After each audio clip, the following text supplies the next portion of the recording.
आज राजस्थान की 200 में से 199 विधानसभा सीटों के लिए मतदान जारी है। वोटिंग शाम 6 बजे तक होगी। इस बार कांग्रेस और बीजेपी दोनों पार्टियां ही चुनाव में बड़ी जीत का दावा कर रहे हैं। मुख्यमंत्री अशोक गहलोत ने कुछ दिन पहले कहा कि इस बार हम केरल की तरह ही राजस्थान में लगातार दूसरी बार जीत दर्ज कर इतिहास रचेंगे। वहीं राजस्थान में प्रधानमंत्री नरेंद्र मोदी ने जनता से अपील की थी कि इस बार बीजेपी को बड़े अंतर से जीत दिलवाएं। 5 करोड़ 25 लाख से अधिक मतदाता डालेंगे वोट। राज्य में 200 में से 199 सीटों पर मतदान हो रहा है, जहां 5 करोड़ 25 लाख से अधिक मतदाता वोट डालेंगे। अधिकारियों के अनुसार मतदान करवाने के लिए 3.25 लाख से अधिक कर्मचारी लगाए गए हैं। अधिकारियों ने बताया कि इन 199 सीटों पर 1862 उम्मीदवार मैदान में हैं। वोटिंग के लिए लगाए गए हैं 1,70,000 से अधिक सुरक्षाकर्मी।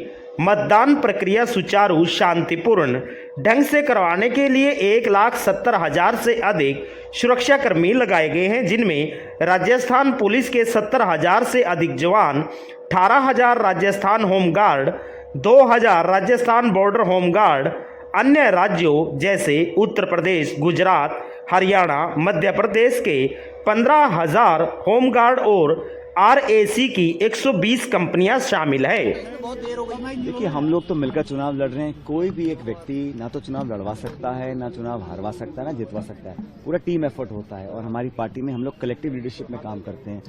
2018 में भी यही हुआ था, हम मिलकर चुनाव लड़े और सरकार हम लोगों ने बनाई। हम मिलकर चुनाव इस बार लड़ रहे हैं और उस समय बहुत चुनौती थी, हम विपक्ष में थे, बहुत संघर्ष कर हम लोगों ने लोगों का विश्वास जीता। हम 21 विधायक रह गए थे 200 में से, 5 गुना हमारी सीट बढ़ी, हम सरकार बनाने में कामयाब रहे। इस बार हम सरकार में हैं, हमारे पास प्लेटफॉर्म था, हम डिलीवर कर पाए हैं, लोगों की संसाधनों से लोगों की मदद कर पाए हैं, तो इसलिए थोड़ा काम आसान है। और यहाँ पर जो 30 साल की परंपरा है, 5 साल बीजेपी 5 साल कांग्रेस, उसको लोग बदलना चाहते हैं। और प्रदेश के साथ देश में जो सरकार है उसको भी 10 साल से लोग देख रहे हैं। महंगाई बेरोजगारी सब लोग देख रहे हैं, इसलिए मुझे पूरा विश्वास है। और जो आप कह रहे हैं कि हम लोग चुनाव मिलकर लड़ रहे हैं, जो बिखराव है, जो खिंचाव है, जो तनाव है, वो भाजपा में है। हम लोग तो पहले भी एक थे, आज भी एक हैं और पार्टी को जरूरत आज है, पार्टी को जरूरत है हम स्टेट्स में चुनाव जीतें। स्टेट्स में हम चुनाव तब जीतेंगे जब मिलकर चुनाव लड़ेंगे और हम इसी दिशा में काम कर रहे हैं। अशोक गहलोत अंडर करंट आएंगी। देखिए, मुझे लगता है कि हम लोग बहुमत ला पाएंगे, इसके अनेकों कारण हैं, लेकिन मैं भविष्यवाणी इतनी कर सकता हूं कि मुझे जनता के वोट पे, जनता के विवेक पर विश्वास है। हमारा जो रिस्पांस कैंपेन का रहा, राहुल गांधी जी आए, खड़गे साहब आए, प्रियंका जी आए, तमाम रैलियां की पूरे प्रदेश में, उसका एक अच्छा इम्पैक्ट गया। भाजपा के कैंपेन में दम नहीं था, वो बहुत कोशिश उन्होंने की, प्रदेश के नेताओं से खूब करवाया, अंत में फिर बाहर के लोग आके यहाँ भाषण देके गए हैं। लेकिन जो पब्लिक का सेंटीमेंट है वो कांग्रेस के साथ है।